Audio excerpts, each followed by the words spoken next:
It is 5:30. I'll call the meeting to order. Roll call, please. Kate McGrath. Here. Leo Townsgard. Yep. John Donovan. Here. Terry Hildebrandt. Here. Tracy Lance, present. All right. First item is consider approval of agenda. So moved. Second it. A motion and a second. Any discussion? Hearing none. All those in favor of the motion say aye. Aye. Aye. All those opposed? Motion carried. Next item on the agenda is report from student representatives. I'm Megan Shields, and I'm a sophomore. At school, I'm in student council, drama club, band, and choir. And outside of school, I'm a dancer, and I sing at my church. I plan to attend a 4-year college for elementary education or performance, and minor in dance, teaching, and music. My name is Derek Coates. I'm also a sophomore. I'm involved in student council, drama, band, and choir at school. I'm also in on the basketball team, and I'm also on the cross country team. And outside of school, I am involved with my church's youth group, and I plan to go to a 4 or more year college to be a physician's assistant. Hi, I'm Molly McCarthy. I am also a sophomore at John Edwards High School. In school, I do cross country, student council, drama club, and band. And outside of school, I dance. And I plan to go to a 4-year college and major in something in the science or mathematical fields. First up, we have the Day of Caring, which was held on October 28th. There were 28 kids and 2 adults, which helped break up neighboring yards in Rapids and Port. And we had a few leaf blowers to help us with all the raking as well. The blood drive was on October 30th, and we had a total of 37 donations this year. We had our first in-school concert on October 31st, and the 5th, 6th through 7th, and 8th through 12th choirs, and the 6th through 7th band, and 8th through 12th band all performed. It was the first time that everyone at our school got to see us perform, so that was pretty cool. So, the first out of 3 Math League high school competitions happened today. 12 of us, including us 3, went to represent the high school, and we won't find out our team scores until the end of the school year. The basketball season for boys and girls starts up this week and next week. This week is the start for the girls, and next week is the start for the boys. And finally, this Friday, the drama play is at 7:30. It costs $5 for adults and $4 for students to go, and it's called Chateau La Roche. That's about it. Any questions for the students? How many yards did you rake altogether? It was, I think it was like 9 or 10. I would like to just add with this particular group and commend all 3 of them. Typically when we have the student council representatives, I have to call them to the office and ask them to come see me so we can make sure that they're prepared. This group, I walked out and I said, "Oh, I see you're here in the office. I need to talk to you." And I looked and they were already working on it. So they were well ahead of the curve. And all 3, as they said, spent today at Math League, so they've been very busy. And I guess the final just addition to what they said is one of the things we had talked about this fall was the fact that our own students don't always get to hear the accomplishments of what's going on in the music program. So we did basically an in-school concert for our own students, and it was a really, really neat experience, and I think we're going to continue to do that so that the students are exposed to what's going on within the school that way. So it was a very good performance. So. And I'd just like to add that all 3 of those students started here in kindergarten, and they're still here, and that's why they're such great students. Thank you. Thank you very much. You're free to leave if you like, but you can stay. C-section. That'd be really All right, next item is the President's report. And all board members are in attendance tonight. And our next board meeting is December 13th, 2017. So with that, we'll move on to administrative reports. Superintendent yeah. Cronin. So just a brief, I've got a couple of different sections to my report today. So I am going to report that we did have in-service on Monday for our staff. We had our special education staff spent time going through a couple of different things. One is they worked on an audit, state-required audit that we have to conduct on our IEPs and how they're written. And so part of their time was working on the audit. The other part of their time was spent learning about and talking about a couple of classes where we're doing what's called co-teaching. We've got that infused into just a couple of classes at the high school this year, where special education teachers and regular classroom teachers are working hand in hand to deliver instruction to students. And so they worked on some in-service time on that. The remainder of the high school, middle school staff attended a session on hunger and poverty in our community put on by the United Way, to give that staff some more insight on some of the issues related to hunger and poverty in our community. And it was a simulation type activity that our staff went through, and it was I think very eye-opening for some of the staff members as they went through that. And then finally at the elementary school, in-service time was spent with CISA 5 coming in and providing some in-service on positive behavior here at the elementary school. So we also gave our staff time to work on their educator effectiveness materials and get those things squared away for us. So that was in service this past week. I have with me tonight a couple of guests. First, Gary Spencer has met with me to talk about the possibility of expanding our career and technical organization offerings. Last year you heard about Skills USA, and that's been a career and technical organization now for, this will be our 3rd year. And so Mr. Spencer is going to talk about the possibility of FBLA. You want me to stand over? I've approached Mr. Cronin with the possibility of initiating an FBLA, and I'm sure that the board members know that FBLA is Future Business Leaders of America. It would be an organization that would be tied in directly to the business department. And they basically have, FBLA is a national organization, as you know, and it would be tied directly to the curriculum in the business department. Presently, we don't really have an organization that's tied into the business, such as Mr. Cronin recognized the Skills USA is tied into Steve Burno's technical education. So I don't have an elaborate presentation. I've come to the board to ask approval for this, understanding that we really don't have a budget. We didn't plan on this for this year. Lisa and I have talked, and I'd be willing to take my classroom budget and try to fund this and just get this off the ground for this year. We're not going to take leaps and bounds and try to do a lot of conventions and things like that. But the goals of FBLA are leadership and business, and we want to develop the kids and take them beyond the classroom and show them some competent business strategies, strengthen their competence, do some community type events tied to business. And I think it's important that we take them out of the classroom and show them FBLA is all about presentations and strengthening their knowledge in business.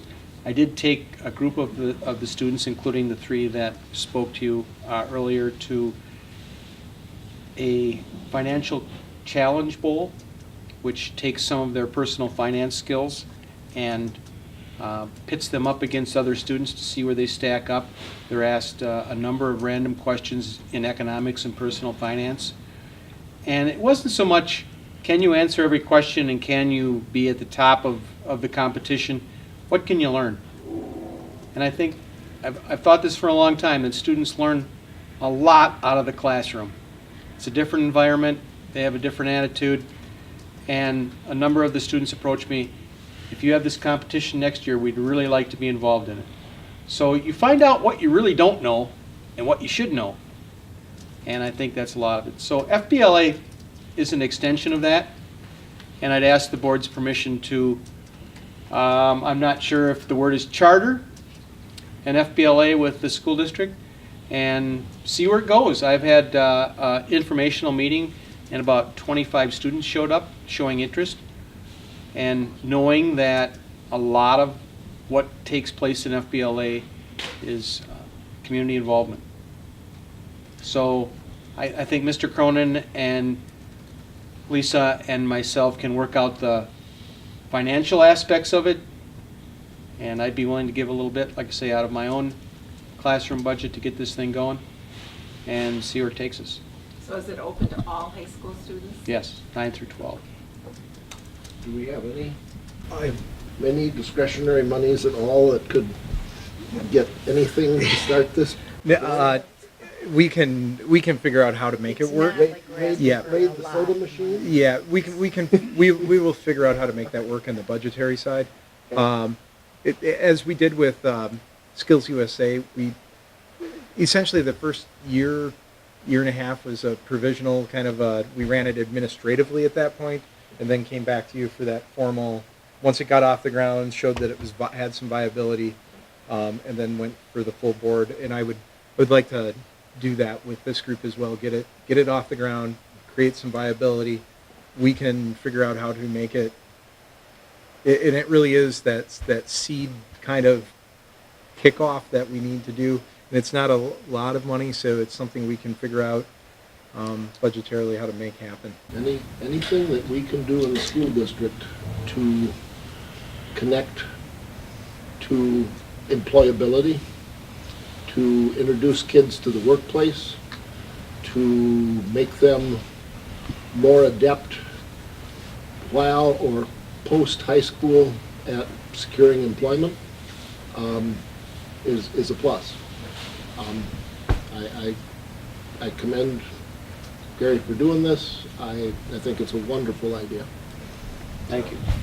So in terms of like a formal motion or anything, I think so long as we provisionally run that, figure out how to get the dues paid through the budget side, we're going to be fine. It won't be a formal board action yet, but again, as that gains its viability, then we'd come back to the board and look for that formal approval. Yeah, I think it's great. Okay. A lot of interest too, right? Yeah. Like I say, I had more students than chairs. Yeah. That was wonderful. That they were eager to. And community involvement is what it's all about too, so. Yep. So I'd just like to add the 3 students that left. I have them in my personal finance class, and typically sophomores really struggle in that class.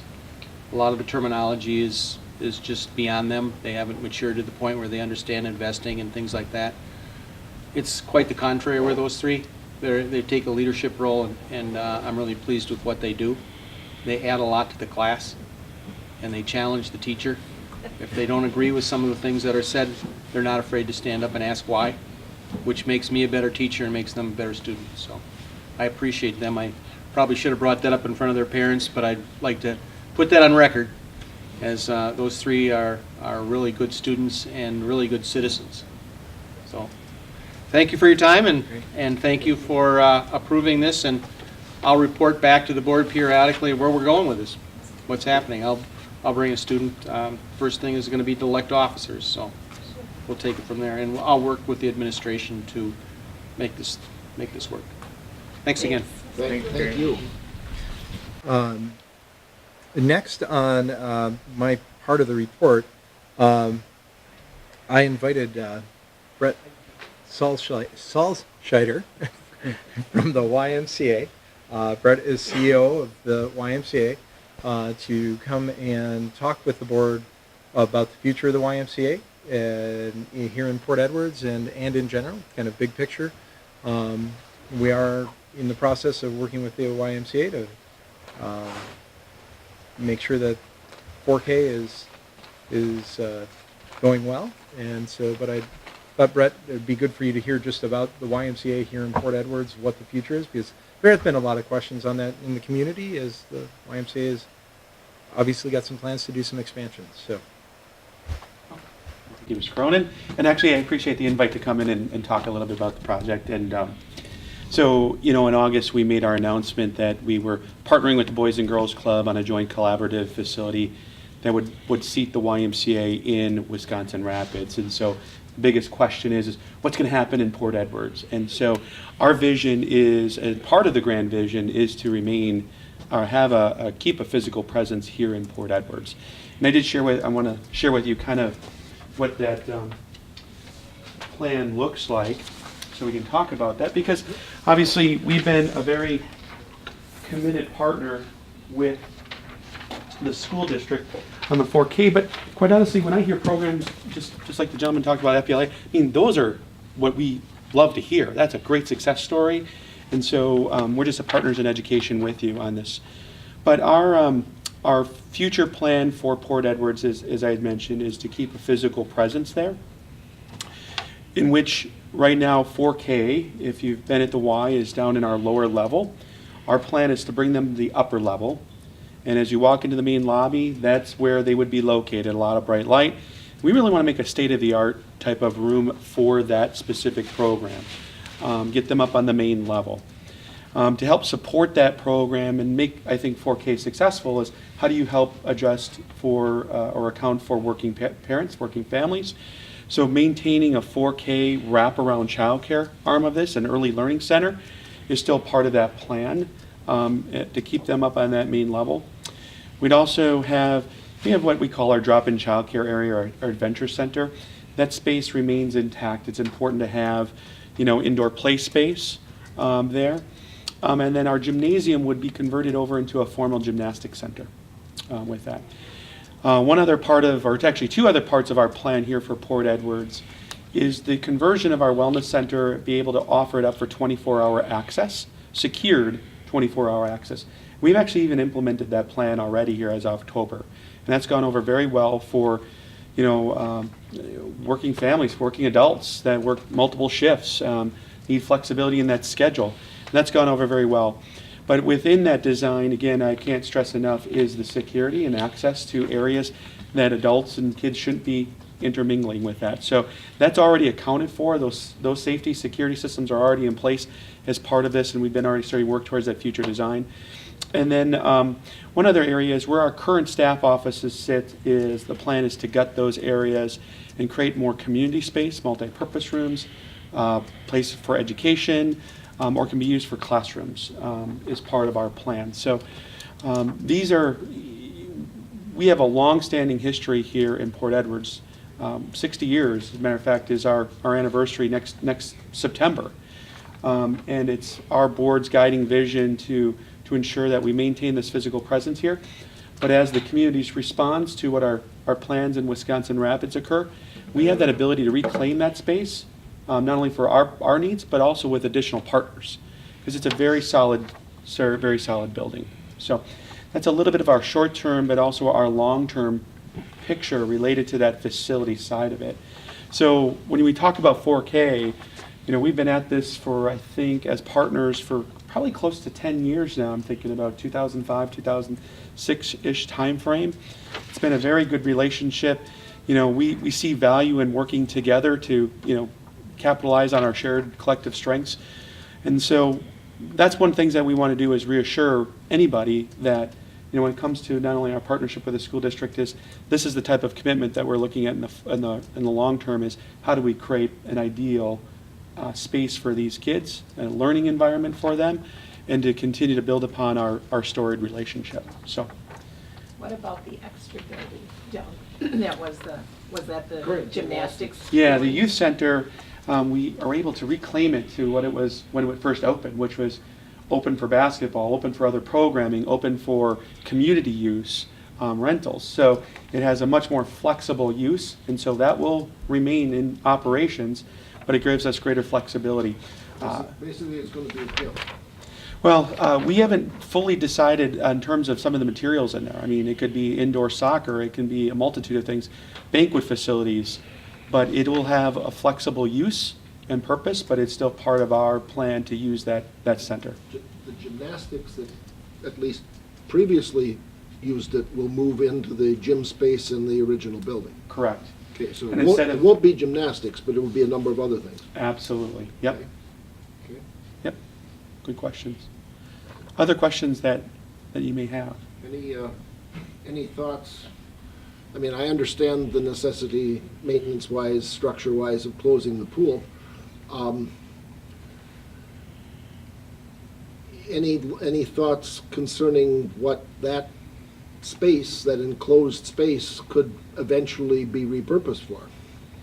We don't have any immediate thoughts on the horizon, but part of what we see is the opportunity about what could be imagined in it.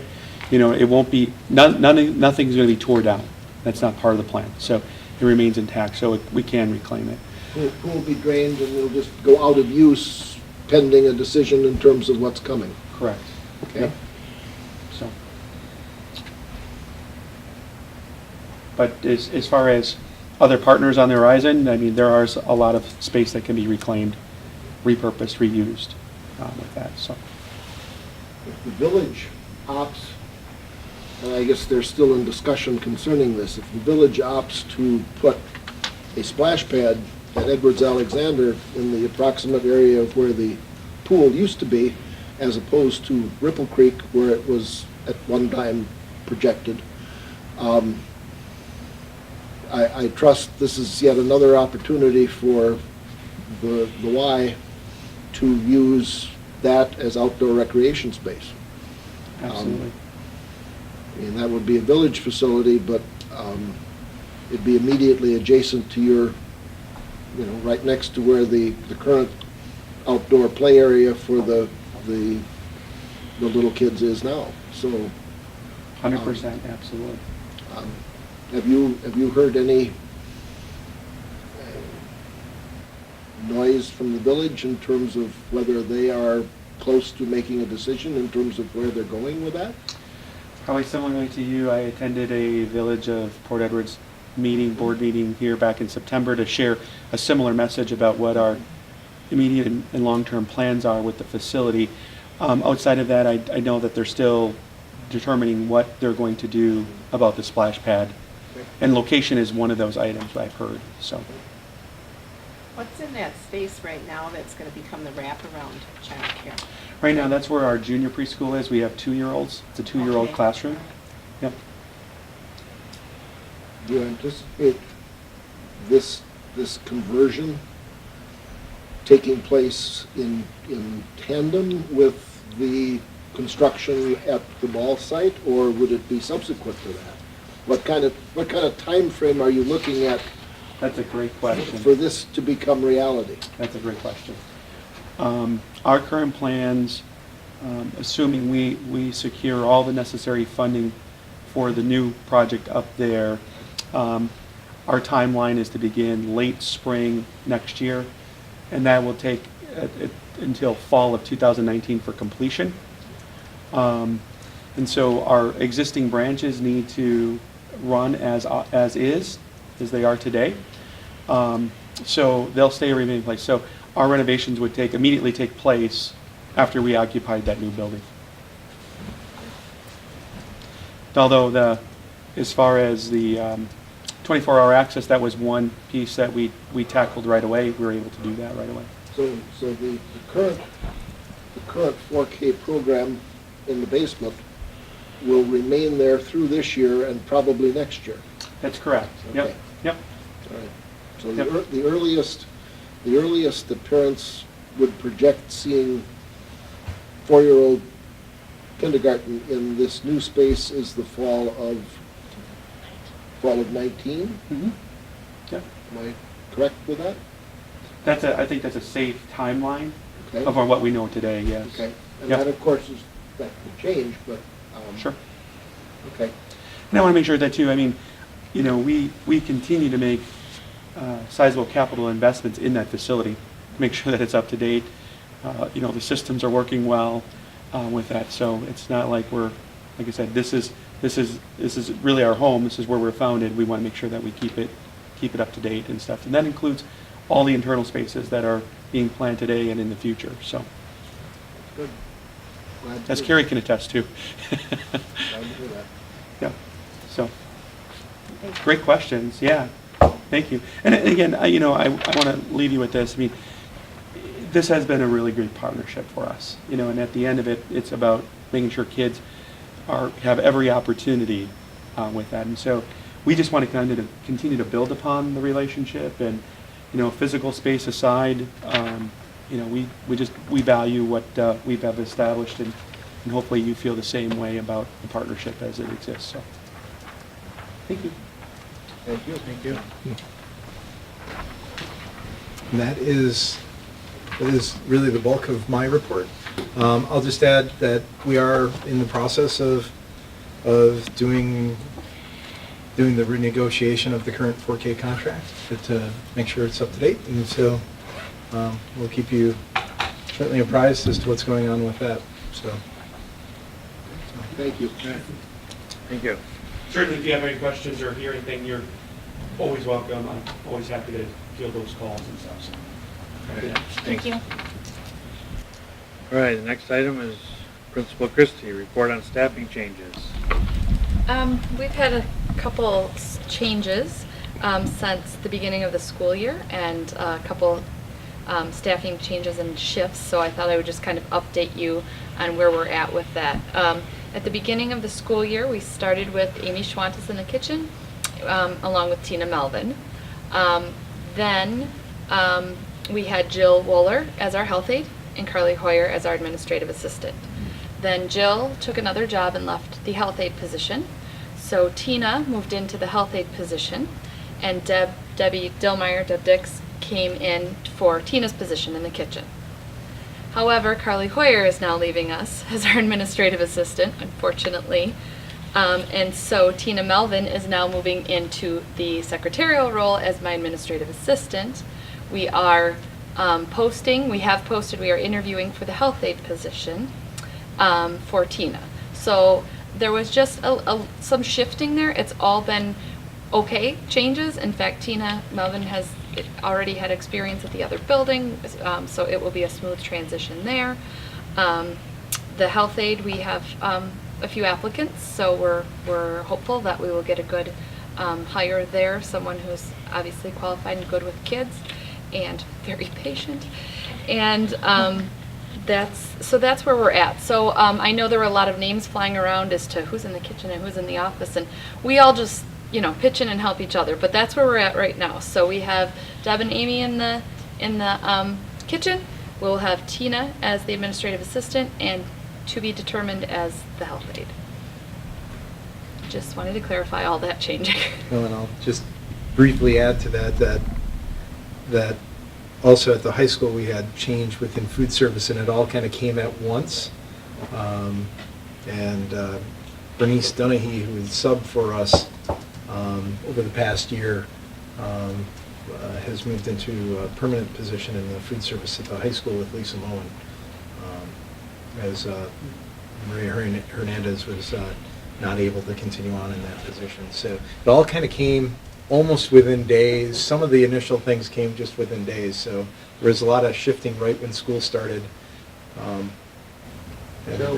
do you think you'll have the health aide position filled? Hopefully by next week, because Oh, Carly's okay. last day is Friday.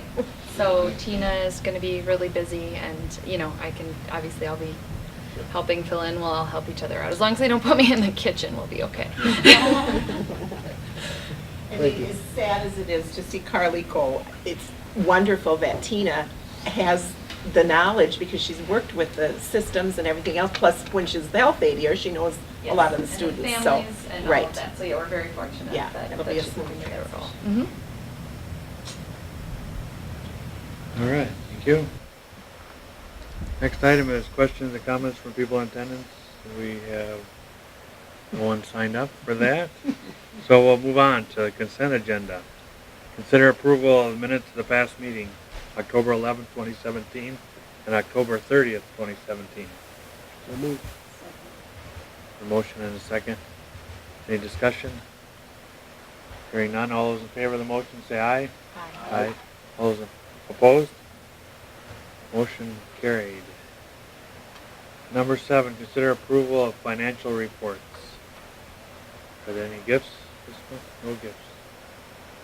Okay, seek a motion to approve. Motion by Tracy, seconded by Kathy. Any discussion? All those in favor of the motion say aye. Aye. All those opposed? Motion carried. Next item, there's no unfinished business, so new business. Number 8, consider approval of middle school student council second advisor. I will, Shane Stettenpool. Yeah, I'll let Miss Christie talk on that. Our middle school, as we know, is growing. Student council at the middle school is still 6-8. There is an interview process, and I should say application process that students go through. However, rarely is a student who is interested in student council turned away. So when Mrs. Waltenberg, who is our current student council advisor, came to me and said that there were 36 or 38 kids signed up for student council, and she was a little overwhelmed and asked if she could have some help. So Shane Steltenpool graciously said that he would step up as a second advisor, which, as you know, with middle schoolers, it's sometimes like herding cats to get them all together. So it's been a great, a great thing that all these kids want to be in student council. However, we need more advisory roles there. So we are recommending that Shane is approved as our middle school student council second advisor. This is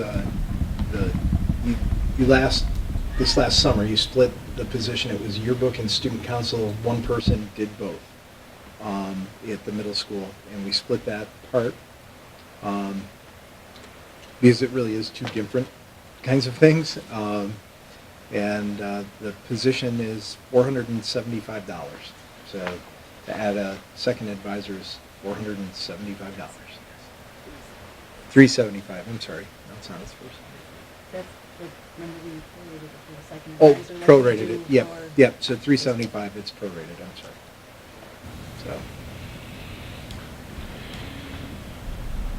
Need a motion? I would make a Yeah. motion that we approve Shane for the middle school student council second advisor. I'll second. Yep. Motion and a second. Any other discussion? Hearing none, all those in favor of the motion say aye. Aye. All those opposed? Motion carried. Number 9, consider approval of 6603 agreement with Nakusa School District. we're sure of the costing on these now. We've worked with our CISA folks and the Nakusa School District to make sure the costing is correct. And as we cannot talk about the individual situation here in the meeting, I will just assure you that between Ms. Christie and I, this is in the best interest of the student. Is there a motion? I so move. A motion and a second. Any other discussion? Hearing none, all those in favor of the motion say aye. Aye. All those opposed? Motion carried. Opportunity for individual board member comment. Carrie. Oh, you're going out of work today. All You right. surprised him, didn't you? That's all right. I was That's all actually gonna right. step up and say. Very nice to hear the what Gary Spencer is getting together with the FBLA. I think that's extremely important for these young kids to experience some of that, as well as having our student representatives here. Very pleasing to hear all their success and that they're doing. And then lastly, make sure you're bundling up. It's getting cold out there. Check your heater. Check your heater. Tracy. I want to say the same about the student representatives. That's probably one of my favorite parts of our meetings because I love hearing of their successes. And I think being our small school, I absolutely love when I hear the teachers like Mr. Spencer and then Mr. Cronin step up and also pretty much give those kids a pat on their back and acknowledging what they're doing. I get those phone calls from teachers sometimes for my kids, and I really like that about our small school, that they're able to have those relationships with our kids. All right. Bill? This past Saturday, I spent the day in Stevens Point attending the State Association of School Boards Legislative Conference. I have lots of materials for all of you. I did not have an opportunity to collate those and get those ready for you this evening, but I will bring them to the office and have them available for Lisa and Mr. Cronin. So you can stop and pick those up at your convenience between now and the December board meeting. Extremely informative, extremely well-run session. Learned a lot, met with members of the legislature, met with Todd Berry, who was the retiring executive officer of the Wisconsin Taxpayers Alliance. Very enlightening information in terms of poverty in various parts of the state and how it's connected to declining enrollment and access to highways and transportation and economic development. All of the areas of the state that are, almost all of the areas of the state that are showing declining enrollment are in areas remote from interstate corridors, in our part of the state, in the far northern part of the state, and in the southwestern corner of the state. And you can overlay maps showing issues with school enrollment, issues with poverty, issues with jobs, issues with the economy. If you're in the Fox Valley, the southeastern corner of the state, or along I-43 or I-39 or I-94, things are generally not too bad. If you're not there, they're not. The most important thing I have for each of you is a large handbook, a legislative handbook, which lists contact information, ways in which you can access your connection to members of the legislature, the Assembly and Senate Education Committees. They even have templates, sample letters that you can use to email or send, or phone messages that you can call and leave should there be a need. I'll get this stuff to the office, and you can all stop by and collect your packet. Please look it over. I would encourage you to think about attending next year. It's always the early part of November, usually the first Saturday. Tragically, for certain conflicts, but that's the way it is. Very, very, very worthwhile. I'm glad I had an opportunity to go, and I would encourage the rest of you to do the same. Kathy? I just want to compliment the students. I was at the blood drive on October 30th, and how well they ran the entire blood drive and were very friendly, and a lot of them donating blood, so it was a good morning.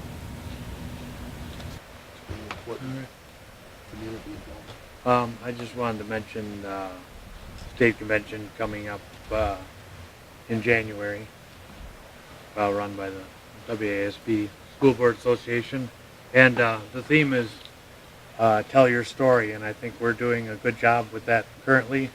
Facebook and all the other media outlets and stuff that we do, and I think that helps a lot with the enrollment, and just want everybody to keep it up and encourage everybody to tell our story. So with that, we'll establish future board meetings. Our next board meeting is December 13th, and if we want to set January, it would be January 10th. That's the second Wednesday. Okay.